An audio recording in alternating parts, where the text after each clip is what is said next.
Welcome to another episode of the Everything is Roses podcast. I'm Rafid Mahmoud, as always, joined by... Paulo Kumans. Yes. So, Paulo, what is today's interesting topic? So today we're going to be discussing social media Hmm. and our experiences with it and potentially our concerns with it. Yes. Lots of concerns. Mm-hmm. So, Paulo, what's your experience with social media? Well, I downloaded, I think, my first form of social media, I guess Instagram, when I was very young. I think I was like 11 even, so at a very young age. But of course, I've also used YouTube for as long as I can remember. So for a while, it's been pretty consistent and heavy usage until I think 2023, towards the end of 2023, when I decided to kind of just take a break from mostly all forms of social media. Okay. Pretty healthy. Good choice. Yeah. So how about you? What's your Well, with experience? me, I also had very limited exposure to social media. The most I used before, coming here to Paris, was just scrolling on Reddit, just looking at cat videos. Okay. Yeah, very, very nice. Very nice. But yeah, other than that, I would be on... I hadn't used Twitter a lot either. Yeah. That was just kind of something I wasn't into. Mm-hmm. But besides that, yeah, Reddit, Discord, because during COVID I was, chatting with online friends a lot. Okay. And so I used Discord for that. Okay. But I came here to Paris and I didn't have an Instagram. Yeah. And that was very surprising to a lot of people because having an Instagram here is so normal that literally everyone has it. Yeah. And I remember we were in the same class and they were making this class group. Mm-hmm. And instead of using WhatsApp, they were like, yeah, let's just do Instagram because everyone has Instagram. And it was even like Snapchat initially, right? Was it? Yeah, and like I was the one that was like, guys, I don't have Snapchat. Can we just use Instagram? And like everyone moved. Yeah, I didn't even have an Instagram. So they were like, yeah, can you make one? Yeah. So I kind of got peer pressured in a way to start an Instagram account. Yeah. And it just kind of, that was the start of a downward spiral. But I mean, besides obviously the Instagram account for this podcast, you don't have Instagram anymore. So why did you delete it? Well, I mean, I was inspired by you. Oh, yeah. I'm a role model. Of course, in life, in all things. Very nice. Yes, but no, I got too absorbed into it. Yeah. I just started caring too much about the followers and about what other people were doing. And it was less of me living my own life and more of me caring about what others were doing with theirs. Yeah. Which tends to happen a lot with these kinds of social media apps, at least in my opinion. And it's so toxic in that way where you get too absorbed into other people's lives. And you start to compare. Yeah, of course. And as a wise man, or as... What? Well, clearly I'm not a wise man. As a wise man once said, comparison is the thief of joy. Yeah. Yeah, so I think that is just the summary of why not to use Instagram. Right. But, of course, you can use it in kind of a more balanced and healthy way, right? I mean, what can you... How do you think that can be kind of... how can Instagram be approached in that way?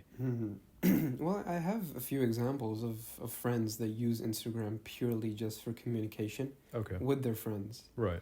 And I think that's fine. Like, if you're not completely kind of engrossed in that culture of posting and following and caring about what other people are doing, and you use it just as a communication app, then it's fine. And I have multiple examples of people doing that. But it's incredibly hard to have the self-control needed to use it for just that. Yeah. When all these reels are at your fingertips. Right. And you can just get sucked into scrolling on reels for hours and hours. Yeah. Yeah, and it's just, the content is so, I mean, it's obviously catered to your specific needs and wants. Right. But it's such brain rot content. Yeah. That it just, at some point, it doesn't even make sense anymore what you're looking at. Yeah. Like the other day, you pulled up a picture And it was just, what even was it? Why didn't you describe it for us? I don't even have good memory, so That's I true. can't even remember. Yeah, that's true. Yeah, but I mean that's really like relatable. I remember. I mean, and that was also kind of the downfall of Instagram for me personally in my usage is when they implemented Reels. I think like I deleted TikTok for that reason, and then all of a sudden Instagram's like, look guys, we have Reels now. Yeah, and then YouTube hopped on the bandwagon. Yeah, right, YouTube Shorts. So yeah, I mean, it's very relatable in the sense that like I felt my humor almost being degraded. Like I was almost like forcing myself in a way to laugh at these videos that would show up, and they're just not even funny, like at all. But I was just laughing to it. And I didn't actually feel like I was getting any joy from these videos. But it just somehow it lit like a bulb in my head, that these are supposed to be funny and you're actually supposed to laugh at these. So in that regard, yeah, I mean, it has like this total like I don't know what degrading effect on people's humor. I feel like you kind of just get used to it, and then your brain thinks, oh yeah, this is funny, right? Yeah, when even though it's probably not what you usually like to laugh at, right? But yeah, I mean previous to the Reels, I mean, I think I had a pretty fair balanced approach to Instagram. I would view posts from friends. I would use it as one of my main platforms to message people. Okay. And I would post very rarely, like once in a year. But other than that, I mean, it wasn't like necessarily taking over kind of my day-to-day. Yeah. But once those short form content things were being implemented, I think that's when it became very addictive and unhealthy. Yeah, for sure. I mean, for me too, I remember just spending so many hours, and now it's just part of the Instagram culture. Yeah. Like I see a lot of friendships that are literally just based on sending Instagram, reels to each other, and just reacting to that, and that's the entire friendship. Right. That's literally the only way people are staying in touch. Yeah. And that's fine, you know, if it's what you want, then totally go for it. But for me personally, that's such a hard thing to maintain, because is there really any value in that? Right. Like, you guys are going to meet up, and then what are you going to talk about? The 50 reels that you sent yesterday? Yeah. Or the 50 reels that you're going to send today? Right. So and that's like, I mean, getting kind of deep into this and into my quote-unquote controversial opinions. Very spicy episode. But I think just like social media communication in general, beyond like, you know, base level planning things, I don't think it really has a use. No, it's not like necessary. You can't discuss anything meaningful. Excuse me. Or have any meaningful discussion through social media or messaging apps in general. Like face-to-face discussion is so much different. Yeah. I mean, I don't really think it serves as a replacement for obviously face-to-face, but it is kind of being used for that way, especially among our generation. People are preferring online conversations over physical, upfront conversations with people. And obviously we're seeing such a like decrease in social abilities because of that. But yeah, I mean, I don't know. It's dangerous because it's such a, because I was there for a very long time during COVID, especially. I'm sure it was the case for a lot of people where online communication was the only form of communication. Right. And that leads to a lot of just jarring moments where you find a disconnect between online and reality. Right. Where if you talk to someone online, you give them time to think and respond and communicate. Whereas in person, it's not like that. In person, you're seeing the live reaction. In person, you have eye contact. In person, you have all these different things that make humans expressive. Right. And seeing those things live is monumental in terms of providing a social kind of stimulus. Yeah. You see differing personas. Yeah. I'm a very different person compared to texting and real life. Yeah. When I text, I think I'm a little bit more joyful. Really? Yeah. Wow. Now, either very joyful or just like dead serious, one-worded response. That's what I get all the time from you. There you go. So I guess there's no joy in between us, huh? So anyways. Anyways, huh? Yeah. Anyways. Yeah, but I mean, well, since the fact that we're not on Instagram any longer, which is really a huge part of social media usage. That's true, yeah. I mean, what do you think in your experience, like how different has your life changed? I mean, there's always this idea that, oh, if I stop social media usage, my life will go completely 360. I will be a different human. Yeah. But what is 360? really... Yeah. Like you go back around to just starting it whatever, 180. Okay, different. Okay. But no, I get what you mean. It's definitely been a huge change. I think when I personally was using Instagram and these apps, I was too focused on the app and the people I was following and who were following me. Yeah. I was, too invested in that. Okay. And that helps you kind of blind yourself to the simple details of life. Yeah. Like simple things you just appreciate in day-to-day life. You can't see them anymore. Right. Because your objective is so kind of material. Yeah. In terms of, I got a new follower. Oh, this guy's unfollowed me back. Right. And are we not cool? Are we just not chill like that? There's like Instagram stalking as well. Instagram drama. Yeah. There's like tricks to... I was taught this by one of my schoolmates. You can open a message without giving the reader seat.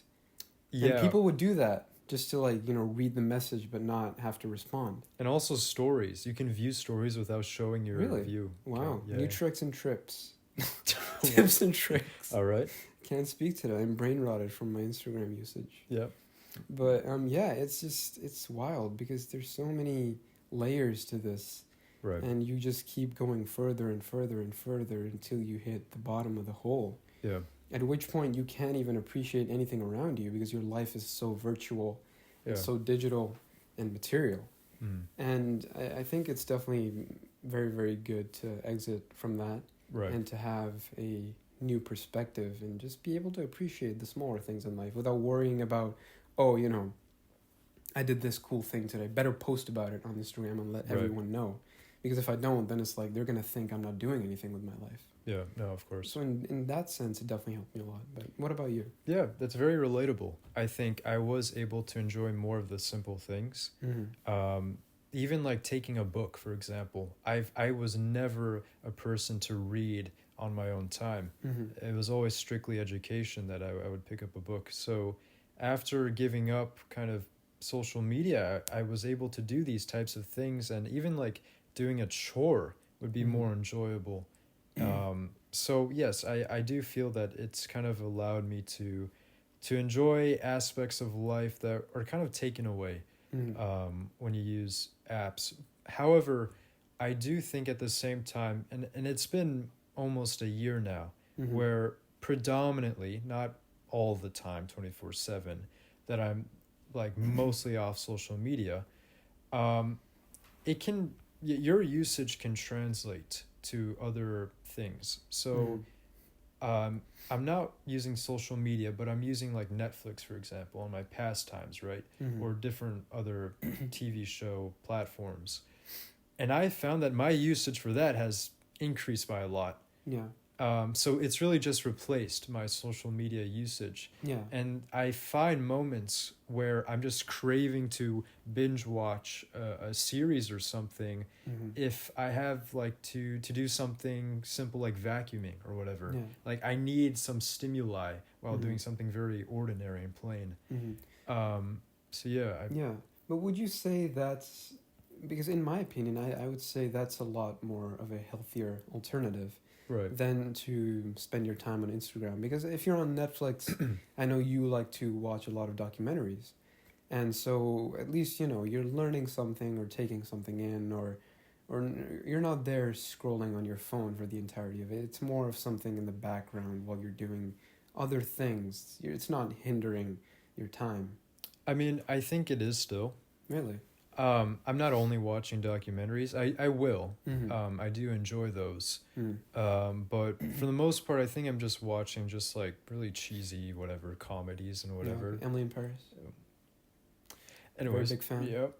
I'm a really huge fan. We'll have her on as a guest someday.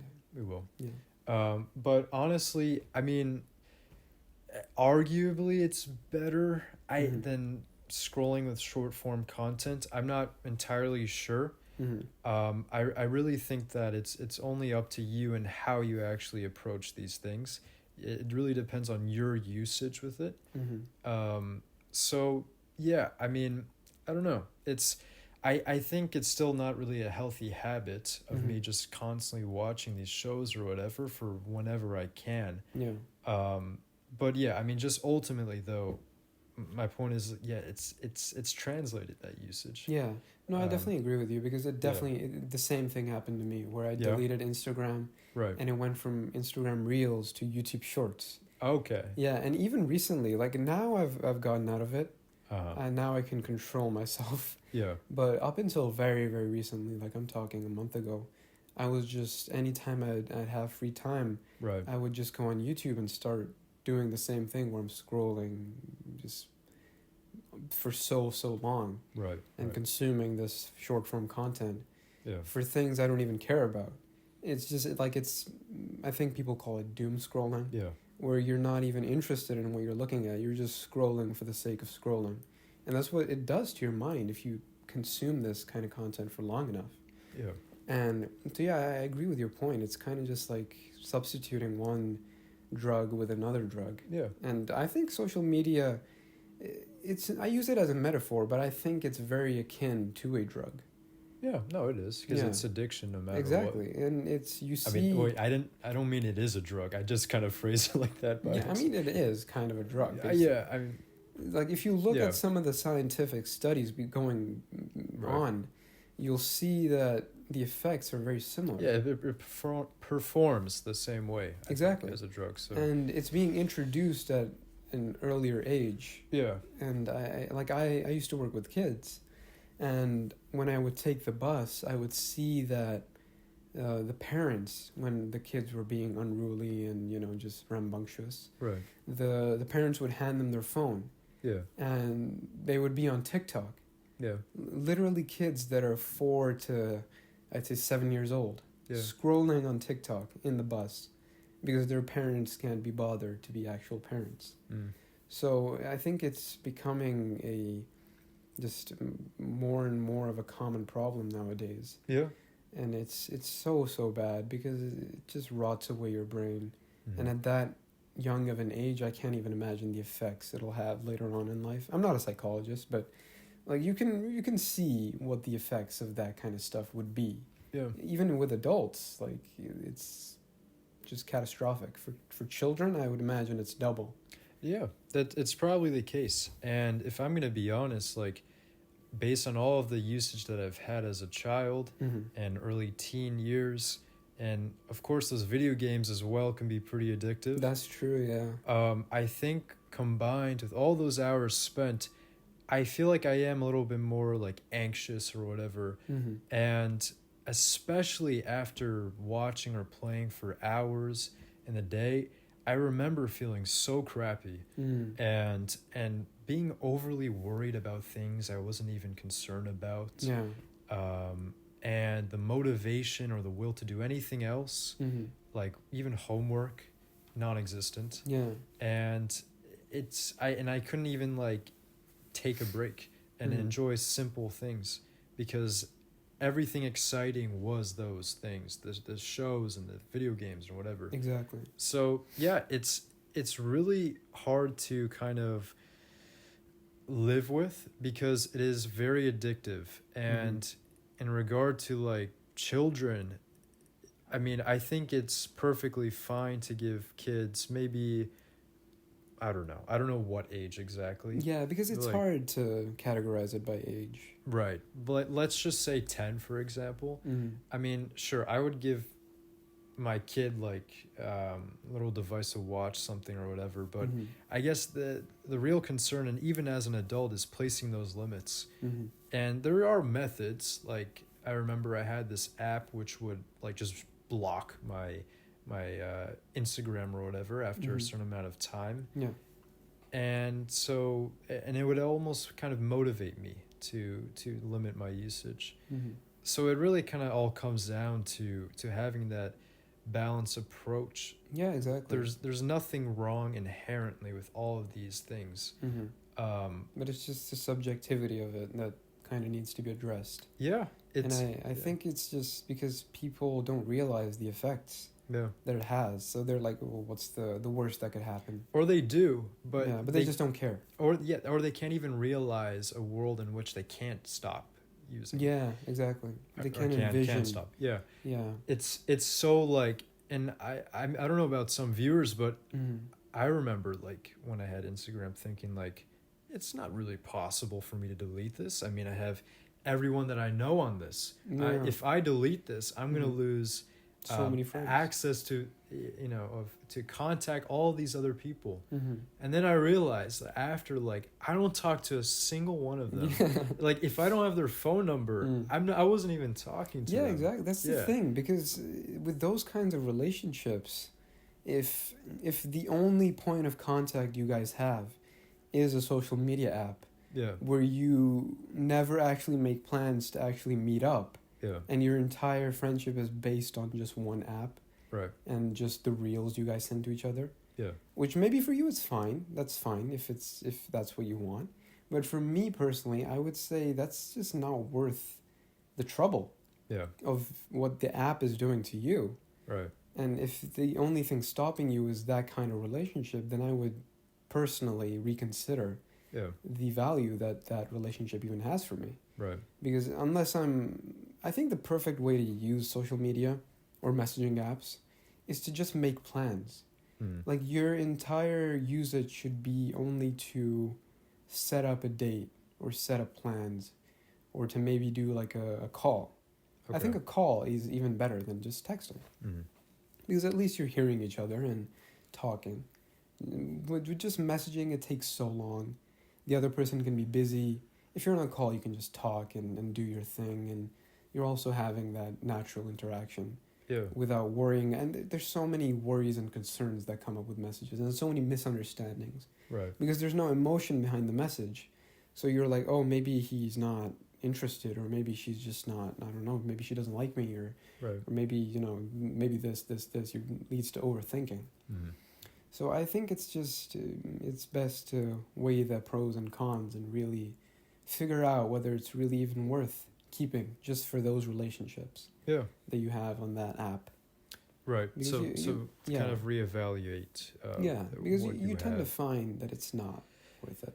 Yeah. In my experience, at least. Right. And like at the present moment, it may seem it is very worth it. But even if you simply take a break from it, try to limit your usage, you really come to realize that you're not even going to actually like fulfill those relationships with those people, right? But I think what's strange about kind of these platforms, even like Facebook, is at their basis kind of the idea that you're trying to share content with family and friends. I think that's perfectly kind of imaginable. Especially during the time when they were created, when the smartphones were first coming out. If you have the ability to just share photos and videos to friends and whatever, I think that's a really nice idea. What took like a weird turn, what I think, is that when people are trying to get followers and are following people they don't even know, and following the strangers, trying to get their following count as high as possible. And even in my experience, I remember in school, like high school and middle school, the goal was to get as many followers as possible, and to do that you would follow as many mutual friends of mutual people and whatever. So you're following people you don't even know, but a friend of a friend may know. You're following different schools in the area, just so that you can get your following count up. But it's just like, what is that? It's like a status kind of thing, right? Where the more followers you have, the cooler you are in the eyes of those people, right? People that you want to kind of be a part of, right? And it just becomes a community thing where like the more followers someone has, the more status they have, right, on the platform in general. And it also leads down to like parasocial relationships, where you're following people you don't even know. Yeah. And that could be like some famous people, or it could be just, I don't know, Ted down the street Yeah. that you'll never see or meet. And it's so strange. It's such a strange time that we live in. Yeah, it was really an idea that just took a really different kind of. And I'm sure even the creators didn't envision this, because I remember I don't exactly remember who it was, but one of the creators of a major social media app, like critically regrets what he's done. I think he's been on record saying it's the worst mistake he's ever made. Interesting. Yeah, like the creation of social media and his hand in that. So I don't know.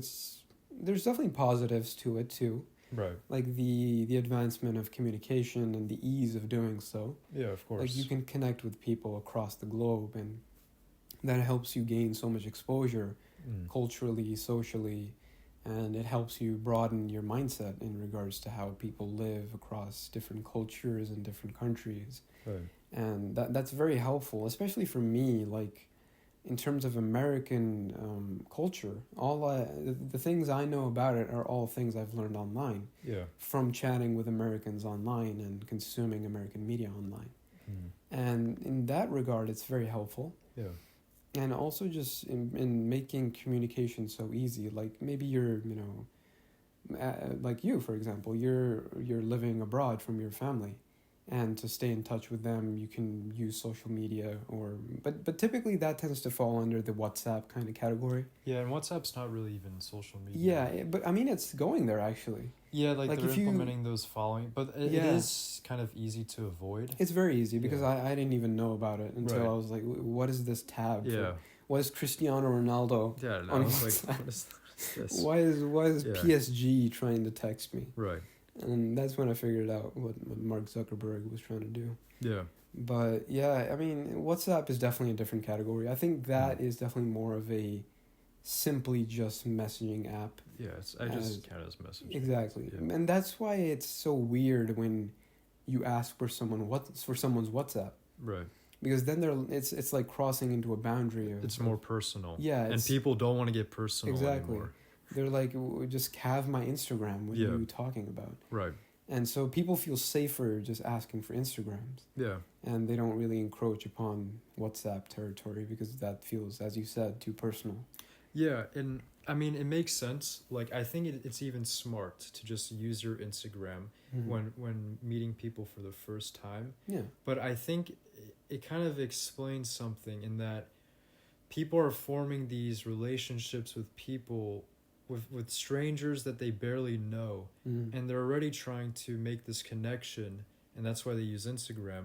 But if you didn't already kind of make that connection previously, or try to make an effort to meet those people more and more, and really get to know them before actually trying to maintain a friendship or whatever, I think, like, I don't know, it's hard to explain, but what I'm trying to get at is you give a number to someone because you're confident in them and you trust in them. Yeah. And that's from already forming a basis with them.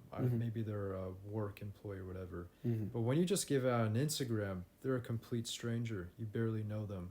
So I think already you're starting it off. Yeah, on the wrong foot. Right. It's like you're already putting it out there like, I don't trust you really. Like it's a very safe option. Right. It's like handing out someone like a business card, right? Yeah. Like you're not going to do anything with it. There's no personal connection. Right. You're just going to be there to look at what I do. And maybe if you want to go deeper, you can message me. And if we hit it off, then we can just send each other reels. Yeah. And I mean, there's like nothing wrong with it again. Yeah. I would even do that. But it's just like, it kind of just explains in a broader way, like this is how it's kind of shifting social relationships, you know? Exactly. It's less personal at the start. Instead of actively wanting to actually get to know someone, you can just simply give your Instagram and call it a day. Exactly. Yeah, I agree with that. But in regards to the effects of the future of social media, the dystopian futures, what do you think, what can we expect in terms of what we're looking at for the future? Like, what do you think this will lead down towards? Do you think there's a point where humanity might just realize the damage being caused by social media and start to riot against it and just overthrow the system that's being implemented, or do you think it's just too like rooted now to get rid of? I think like personally, in my opinion, I wouldn't get rid of social media. I think just the ability that you can simply delete the app and get yourself out of social media by your desire, I think that's great, you know. But I think in the future, and this is a very dystopian thinking, but I think it's going to be almost enforced or really kind of implemented in society that you cannot live without it.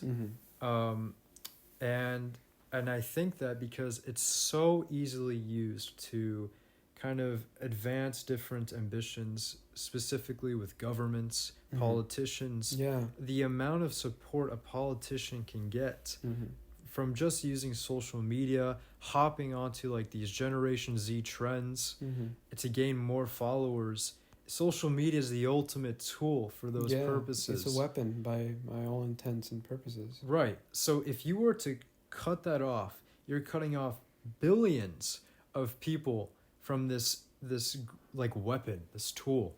And I just cannot foresee that. Yeah. And I am sure there are going to be some level of counter movements or whatever.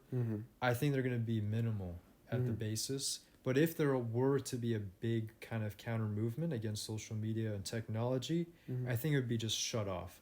Because the countries today that we're seeing and in the future are really going to need social media for them to get their people to follow them. No, I agree with you. It's such a part of the political kind of geography we see today that it's very, very difficult to remove it. And even if they tried to remove it, it has so much influence and support by very influential people that it would just be reinstated again. And I agree with you. I don't see it being taken away anytime soon. I don't think it should be either. There are definitely a lot of positive points, as we went over earlier. And it can definitely be used for good as well. Like a lot of good causes receive support and funding and awareness too. Education and just bringing awareness to a cause is made very easy through social media. And a lot of people that deserve recognition and fame also get their chance through social media. So it's a double-sided sword for sure. It has its downsides and its upsides. But I think it's such an inherent part of modern society that I don't think it will go away anytime soon. And even when people realize on a broader scale, I think even now they know the downsides. But I think as we progress and as people become more educated on the negatives of social media, even then I don't think we can expect it to really receive any kind of movement against it. Because it's such a just normal part of everyday life. And it's just gonna be a part of human existence. And I think of like the Black Mirror episode where I haven't seen Black Mirror, but I've only seen clips of it. And there was an episode where I think it was a taxi driver, or every single person had a rating from like 0 stars to 5 stars. And when you were talking about, social media in the future and how it could even become part of like someone's personal identity or become mandatory as an identity, I thought of that, maybe something similar to that, where your social media presence is your only presence. And it's kind of the way you're identified. Maybe in the future, like national identification cards and these kinds of things don't exist. Maybe it's only your social media. And that would bring up a ton of issues, actually, because people nowadays say things they would never say to you in person. And it's leaving a digital footprint. And so people in the future, I think it would cause like a lot of issues in terms of free speech and privacy. There's no privacy. And everyone would be too afraid to say anything controversial. I mean, I think there's going to be less and less privacy. There's really no kind of counter to that. It's just with using social media, you're giving up privacy. You're showing anyone your life, and you're willingly doing that. You're willingly putting data out there, and just by even simply using an iPhone, for example, you're putting all the information about your life into it, and so yeah, I mean it's pretty scary. It's I mean, like we're all like willingly doing it. We're all willingly giving up our privacy, and in the future, maybe like novels like 1984 are right in the sense that these perhaps leaders are wanting to kind of encroach into these platforms, gain more insight of people. And what is that? I'm sorry. You said enroach, and I started thinking about cockroaches. Yeah. My poker face needs work. Yeah, this is the second time that I could just see you. It happened last episode too. Last episode, your smirk. It was also like towards the end as well, same time. I think as these episodes progress, you're just gonna like start laughing. I start losing my sanity and my coherence, and I just start thinking of roaches and dumb things. What is it, like a cockroach dancing or something? I don't know. And just like a picture of a roach came into my head. All right, I won't use that term anymore. You shouldn't.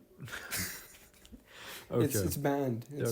I'm filtering it. Sure, I won't use it anymore. It's a sign of the future. All right. Yeah. But yeah, so... Yeah. No, I agree with you. It's definitely going to be an issue in terms of privacy. And I think about like influencers and celebrities that live and make their earnings off of social media platforms. Yeah. And how every single moment of their lives is captured and recorded and put up. And that would be so kind of just, I would feel trapped. At all times. I would be like, I just don't have freedom to live my life in the way I want to without being watched. And when you're being watched, you do things that you would never, or you do things that fall in line. Right. And you never really have a chance to express yourself because you're afraid of what people will think. Yeah. So I think, as that progresses and becomes a more common thing, it's only going to get worse. Yeah, and like what's interesting with that, I mean, it kind of applies to all celebrities in a sense. Yeah. Even celebrities that don't have social media, like people are still, prying into their lives. Yeah. But what's funny, it's like when you're an active user on like Instagram, for example, you become a mini celebrity. Because you're constantly sharing information and stuff to people. And if you have like a big enough follower count, which isn't even... It can be like 2,000. Yeah, and that isn't too hard to get. It's not hard at all. Like like the average university student has like, I don't know. At least 600 or something. Yeah, at least 600 to 700 or maybe more than that. If you're like someone that's extroverted, you can easily have like 1,500 if you talk with people. And thinking about that just as a number doesn't make it feel that big. But when you're putting up stories and 1,500 people are being exposed to it, like as you said, you are kind of like a mini celebrity. Yeah. Like imagine a theater of 1,500 people watching you make your breakfast toast. Yeah. Or you cleaning up your dog's poop or something. I don't know what people post on Instagram. Okay. Yeah. I'm very out of touch. Okay. Cleaning up dog poop. I think that's what people post, right? Yeah. Yeah. Or pictures of their breakfast. Probably one of them. Yeah, but that's kind of the life now. Yeah. We are mini celebrities. We are. And we hope to be celebrities. That's true. With this podcast, of course. Of course. Well, I don't, but... Well, me neither, actually. I was trying to bridge something. Oh, so you just lied to people. Yeah. Wow. But what's not a lie is that we are approaching 40 minutes, and that means that we have to go. We have to go. Unfortunately, we have to leave. Yeah. But this was a very, very profound and interesting discussion, I hope. And I hope our inputs were enlightening. Or at least... or thought-provoking. Something to listen to, maybe. Yeah, instead of scrolling on TikTok. Exactly. I hope we alleviated the brain rot.